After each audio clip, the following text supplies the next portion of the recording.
Salve, salve rapaziada, tudo bom com vocês? Mais um vídeo aqui pro canal, mais uma análise de mercado. Quero trazer aqui alguns pontos que aconteceram essa semana, acho muito interessante. Também mostrar pontos que a gente tem que ficar esperto aí nessa semana, né? Pontos de suporte que o Bitcoin, entre outros gráficos aí, ele tem que se segurar. E a estratégia, né, que a gente pode tomar com relação aos movimentos que podem acontecer na semana, né? Desde já peço, se inscreva no canal, deixe um like aí nesse vídeo, vai fortalecer bastante aqui a gente. Compartilhe esse vídeo se você conhece algum amigo que quer entender um pouco mais sobre cripto, aquele amigo também que é curioso, né, quer entender um pouco mais das coisas que aconteceram na semana de uma forma mais resumida. Se possível, né, fortaleça aí o canal compartilhando com ele. E é isso, sem enrolação, vamos começar aí o vídeo. Bom, primeiro ponto que eu quero mostrar aqui é uma notícia que não movimentou tanto o mercado, né? Mas é uma notícia muito legal, uma notícia bem interessante, que foi o aniversário de 15 anos do Bitcoin, né? O white paper do Bitcoin foi publicado, né, há 15 anos atrás, né? Ele completando a sua festa de debutante hoje, no dia 31, né? E é algo muito interessante, né? Se mostra como algo resiliente, se mostra como algo que não é passageiro, não é pirâmide, enfim. E aqui tá, né, a versão em português, né? Publicada pelo Satoshi Nakamoto, lá no bitcoin.org. Então, assim, foi uma notícia muito legal. A gente pode ver que o Bitcoin ele é novo, né? Só tem 15 anos. E ele tem se mostrado muito eficiente para a resolução de vários problemas. E também vem se mostrando, né, como algo que vai substituir muitas coisas com relação a como a gente enxerga o dinheiro, né? Aqui, né, a segunda coisa que aconteceu essa semana que achei interessante trazer para vocês. O primeiro foi o aniversário, né, e o segundo a questão da prisão do SBF. Para quem não sabe, né, o fundador da FTX é o Sam Bankman-Fried. Ele foi preso, né, por desvio de dinheiro. Ele tem 7 acusações, mais ou menos. Ele tem 7 acusações e ele foi condenado, a pena dele, né, pode resultar até 110 anos de prisão. E o que acontece? Ele mexeu o fundo, né, das pessoas que tinham dinheiro na corretora, usou isso para se alavancar, usou isso para investir, então ele mexeu no fundo dos usuários. Ele também tinha um esquema com a Alameda Research, que era um venture capital, que eles faziam movimentos, né? Eles sabiam, por exemplo, quando o token ia ser listado no FTX, então eles alavancavam em cima desse token, enfim. Ele cometeu vários crimes, coisas que provavelmente, né, resultaram na quebra de diversas empresas, diversas criptos ali sofreram, né? Inclusive a Solana, que é uma que subiu muito esse ano. Ela sofreu muito com a quebra da FTX, porque a FTX estava ligada com a Alameda Research. A Alameda Research era também uma das empresas que tinha bastante token Solana, assim como a FTX. Enfim, o desenrolar da história é que ele foi condenado nas 7 acusações e isso mostra que o mercado cripto, dono de corretora, independente, se você tem muito poder, algumas vezes, né, a justiça ela é aplicada de uma forma coerente, correta, e você vai sim se ferrar, independente se você tem influência, se você tem dinheiro, você vai sim pagar pelos seus crimes. Isso foi algo interessante, é mais uma cobra que está fora do mercado cripto, na minha opinião. Tomara, né, que as pessoas que tinham dinheiro na FTX, que infelizmente não puderam sacar, consigam sacar, né, tá tendo um processo aí para que as pessoas consigam ter o seu dinheiro de volta, né? Porque a justiça liberou a venda de ativos da FTX. Então eles estão despejando cerca de $200 mil por semana, se não me engano, no mercado, para que eles possam pagar as pessoas, né? Que elas possam sacar o dinheiro da corretora, que eles tenham liquidez para que essas pessoas possam sacar. Então, uma notícia boa aí. Que a justiça, né, seja aplicada de uma forma correta, que esse cara realmente fique na prisão, porque o que ele fez foi algo muito ruim. Muitas pessoas se prejudicaram, tanto pessoas ricas como pessoas que não tinham tanto dinheiro. Uma outra notícia que eu achei bem legal, achei bem interessante a gente saber, as baleias, né, movimentando. Aqui, né, a gente pode ver que saiu, né, uma notícia de que algumas carteiras que tinham muito Bitcoin, né, tinham muitas unidades de Bitcoin. Totalizando essas 3, dava cerca de 6.500 bitcoins, equivalentes ali a $230 milhões. Essas carteiras, elas estavam sem movimentar desde novembro de 2017 e elas movimentaram esses 6.500 bitcoins essa semana. Uma carteira, a primeira carteira, né, eles falam aqui que movimentou 2.550 bitcoins, a outra 2.000 e a outra 1.950. Então a primeira carteira movimentou cerca de 90 milhões, a segunda 71 milhões e a terceira 69 milhões. E essas carteiras, elas são denominadas como as carteiras da era de Satoshi, né? Porque são carteiras bem antigas, são carteiras da época que o Satoshi Nakamoto ele ainda estava ativo ali no desenvolvimento, né, do Bitcoin. Então, assim, do código, né? Ele estava ativo ali no desenvolvimento do código do Bitcoin. E o que acontece, né? Coincidentemente, foi observado que houve uma venda de quase 450 milhões em Bitcoin nas últimas 24 horas, né? No caso, na sexta-feira. E isso é algo muito interessante, né? Porque mostra que houve uma movimentação muito grande, né? Então, pode ser que essas baleias movimentaram e realizaram lucro. Essa grande movimentação, né? Pode indicar isso. Ou, na minha opinião, pode ser que eles só movimentaram, né? As carteiras ali, deixaram engatilhadas para uma possível movimentação futura de realização ou não realização, mas em sim trocas por outros tokens, né? Então, o que eu acho interessante disso é mostrar que carteiras que estavam muito tempo se movimentar, estão movimentando agora. Bom, isso pode trazer uma certa volatilidade no preço, né? Se eles realizarem, eu acho que isso vai influenciar sim um pouco, né? É uma grande quantia de Bitcoin que poderia ser despejada, trocada por dólares. Então, eu acho que é algo que a gente tem que observar e pensar, né, em como isso pode afetar e como a gente pode se posicionar caso isso aconteça. Outro ponto, né, que chamou atenção essa semana foram os dados econômicos, né? Houve a divulgação da taxa de juros, né? Já vou falar aqui, eles mantiveram. E também teve os dados do mercado de trabalho lá nos Estados Unidos. Aqui a gente pode ver, né, que a taxa-alvo era 5,5% e ela manteve isso, né? O Fed, ele manteve, né? Ele só fez a manutenção, manteve ali os 5,5%, que era o que o mercado já previa, né? E na sexta-feira teve a divulgação, né, dos dados do mercado de trabalho. A gente pode ver que houve, né, uma queda, né, nas vagas. Teve um pouco mais de desemprego, né? O índice do desemprego aumentou um pouquinho. Era esperado 3,8, veio 3,9.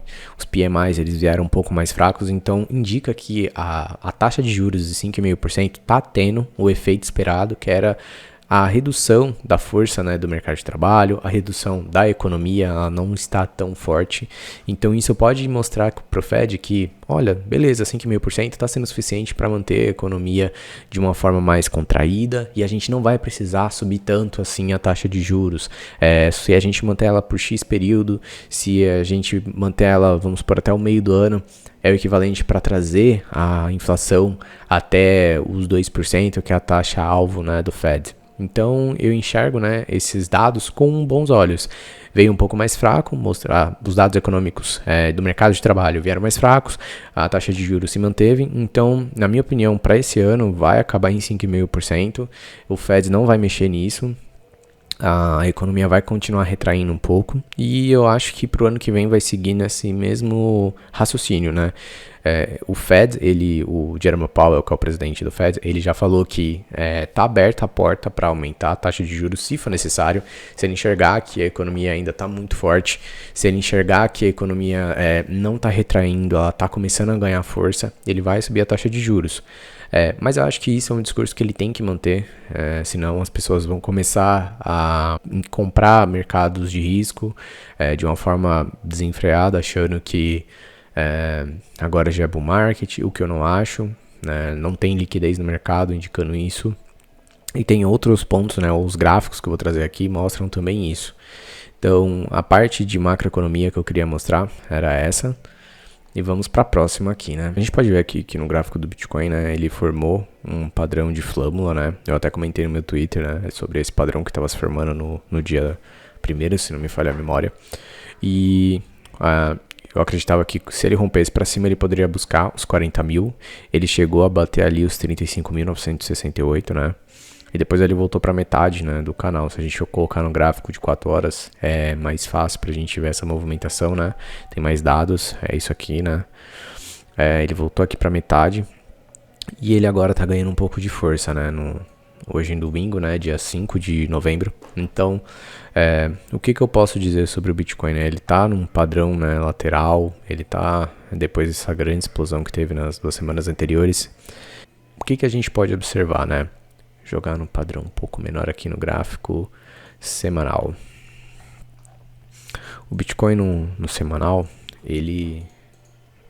Vou tirar isso aqui. O Bitcoin no semanal a gente pode ver que ele fechou com uma barra bem menor que das 2 semanas anteriores, né? Ele está em uma região muito forte de resistência, que é essa região entre os 34 mil e os 37 mil. Isso aqui é uma faixa de resistência muito grande. Querendo ou não, tem um gap aqui, né? Era uma região de suporte, né? E a gente perdeu ela lá no começo de 2022. E agora ela está servindo como resistência. Eu acredito que o Bitcoin poderia subir até os 38. Se tiver muita força, ele pode subir mais ou menos até os 40, 43 mil dólares. Mas isso depende muito da liquidez. E não está tendo muita liquidez no mercado, né? O ideal para o Bitcoin é ele vir testar a região dos 30 mil dólares, que era uma resistência que agora tem que servir como suporte. Então, o ideal é que essa semana, né, ele venha, teste aqui os 32, até mesmo os 30, e ele se segure e ele continue subindo. Esse é o ideal para que a gente continue com essa tendência de alta, quiçá até o bull market já começar aqui.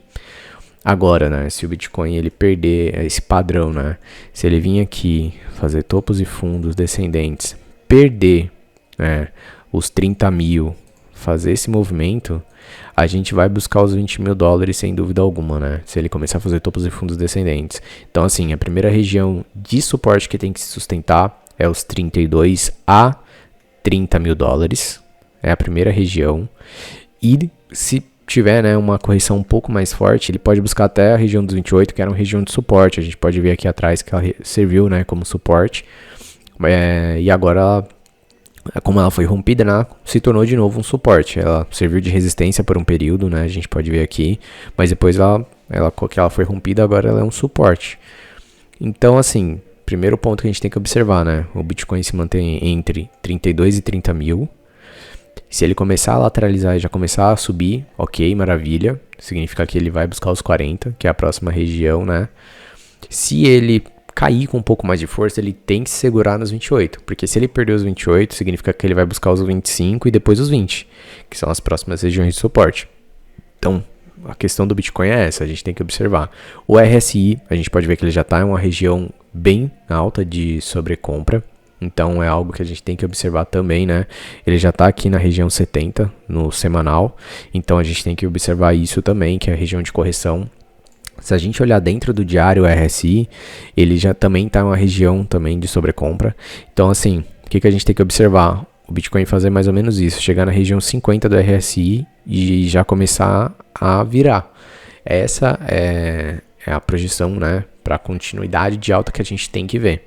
Caso ele não faça esse padrão, ele já comece a perder muita força, eu acredito sim que a gente pode reverter dessa tendência de alta que a gente estava para uma tendência de baixa. Deixar aqui, rapaziada, uma coisa que eu acho muito interessante, né? Se você não tem Bitcoin, se você tá sem nada, eu esperaria esse reteste nas regiões de suporte que eu comentei, dos 32 aos 30 até os 28. Já começa a comprar. Por que eu digo isso? Semana passada eu trouxe, né, sobre os ETFs já estão próximos a serem aprovados. E isso vai trazer, no ano que vem, uma forte entrada, né, de capital. Ano que vem tem o halving, né? Vou fazer um vídeo aqui no canal falando sobre o halving. E eu acho que essa narrativa do halving vai ser muito vendida, né? Vai ser de uma forma bem explorada por esses fundos de investimento, como a BlackRock, Fidelity, enfim. E essa narrativa, né, do halving, da escassez do Bitcoin, do corte de recompensa dos mineradores, eu acho que isso vai abrir os olhos, né, desses investidores do mercado institucional, do varejo mesmo, tradicional, na questão de que é algo raro, é algo escasso, e então isso vai fazer com que as pessoas respeitem, né, o Bitcoin como de fato um investimento e se sintam seguras de aportar nele. Então, para o Bitcoin, acho que é isso, né? A gente tem que observar, se segurar nessas regiões de suporte para continuar a tendência de alta. Agora eu quero falar sobre o S&P 500, né? Eu tinha comentado na semana passada que ele estava em região de suporte, que era entre a faixa dos 4.100 e 4.200 pontos, e ele estava se sustentando ali. E ele se sustentou de fato, e essa semana ele ganhou força, ele subiu, vamos ver aqui quanto que ele chegou a subir. Sexta-feira, aí abriu aqui na segunda. O S&P 500 subiu 5%, então assim para o mercado tradicional, né, a bolsa, né, o índice da bolsa americana, isso é muito para criptos, nem tanto, mas imagina que é um mercado muito maior. Eu não sei ao certo, mas o Bitcoin tem o mercado cripto, né? Ele tem 1 trilhão, mas o mercado do SP500 tem muito mais. Então 5% é uma movimentação bem grande. A gente pode ver aí que ele pegou e ele fez um pivô, né, acima da média de 8. Na minha opinião, o movimento mais natural para que possa mostrar essa tendência de alta, né, é ele corrigir mais ou menos até a região dos 4.277, né, ou até mesmo nesse outro fundo, né, que é os 4.228. Ele tem que segurar aqui, de preferência, né, já fazer mais ou menos esse movimento aqui e já voltar a subir, ou algo nesse sentido aqui, né, de ele pegar, vir recuar um pouco já no começo da semana e já começar a fazer esse movimento de alta mais claro, né, ele segurar nessa região aqui de suporte, para que a gente possa ver, né, uma continuidade, né, das altas no SP500. Na minha opinião, o que está acontecendo, né, para o SP500 estar subindo são duas coisas. O dólar, que essa semana deu uma recuada, e os bonds de longo prazo. Eu vou mostrar aqui, eu achei bem interessante o movimento dos bonds essa semana. Para mim justificou a alta de muita coisa, e acho que aqui no canal eu vou começar a acompanhar mais de perto, né? Assim como eu fiz com o DXY, vou começar a acompanhar os bonds mais de perto, porque eu tô percebendo que tem uma correlação, sim, entre os bonds, né? Quando eles recuam, na maior parte das vezes os ativos sobem, né? E quando eles sobem, os ativos acabam recuando. Mas para SP500 é isso que a gente pode ver, né? O ideal, o mais natural e saudável é ele corrigir um pouco para continuar subindo. Se ele continuar subindo, né? A primeira região é aqui. Ele já está na região de resistência, que é 4.360 pontos. A gente pode ver que foi um suporte perdido aqui atrás. Caso ele reverta, né? Que não, no caso, vamos supor que ele só fez esse movimento de respiro, mas ele comece a reverter. O natural é ele vir perder esse fundo que foi formado aqui, nos 4.200 pontos, fazer um movimento mais ou menos como esse, né? Ele vir usar como suporte, subir um pouquinho, mas já logo perder esse outro fundo que foi formado nos 4.100 pontos e começar a derreter. E a primeira região, né? Se ele perder essa região de suporte que ele formou, o próximo movimento iria buscar a faixa dos 4.900. Perdão, ele iria buscar a faixa dos 3.900 pontos. Então, para o SP500 são essas duas são esses dois possíveis movimentos, né, para o SP500 que podem acontecer, que a gente tem que ficar de olho e se preparar, né, para os dois cenários. Outro gráfico que eu quero trazer aqui é o gráfico do total de mercado, né. Essa semana a gente pode ver que ele fez um movimento de alta forte, né, no finalzinho de outubro. Ele segue em tendência de alta, ele tá segurando, né, ele varou esse canal, ele saiu desse canal lateral que ele estava desde julho do ano passado, se não me falha a memória. Então, ele vem fazendo esse movimento forte de alta, ele não tem corrigido, e eu venho percebendo que ele está fazendo uma cunha ascendente de baixa. Isso é muito preocupante, pessoal, porque geralmente quando isso aqui acontece, é quando o movimento, né, de alta ele já está fraco, ele está chegando em pontos de exaustão, e o natural é que o total de mercado comece a corrigir. Esse é o movimento mais natural quando temos essa cunha, e eu acho que ele pode sim buscar a região dos 1,12 trilhões ali, que era uma região de suporte que foi perdida e serviu como região de resistência desde agosto, né?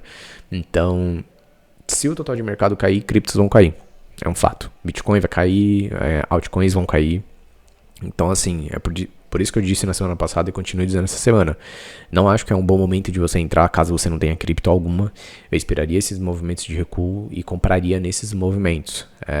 Eu acho que pro longo prazo, né, esses preços já estão ótimos. 35 mil já é um ótimo preço. Já está com 50% de desconto do topo anterior. Então, não esperem, né? Não esperem chegar em 12 mil, 15 mil. Eu acho que o Bitcoin só testaria essas faixas abaixo de 20 mil dólares se acontecesse algo muito inusitado no mercado, o que não vem se mostrando, né? A economia tem mostrado um enfraquecimento, a taxa de juros não vem aumentando, então tudo indica, né, que o próximo movimento corretivo vai ser o último movimento corretivo bom para que a gente possa acumular. Então por isso que eu estou aguardando, por exemplo, esse movimento para que eu possa voltar a fazer meus aportes com um pouco mais de peso, né, para acumular para o longo prazo.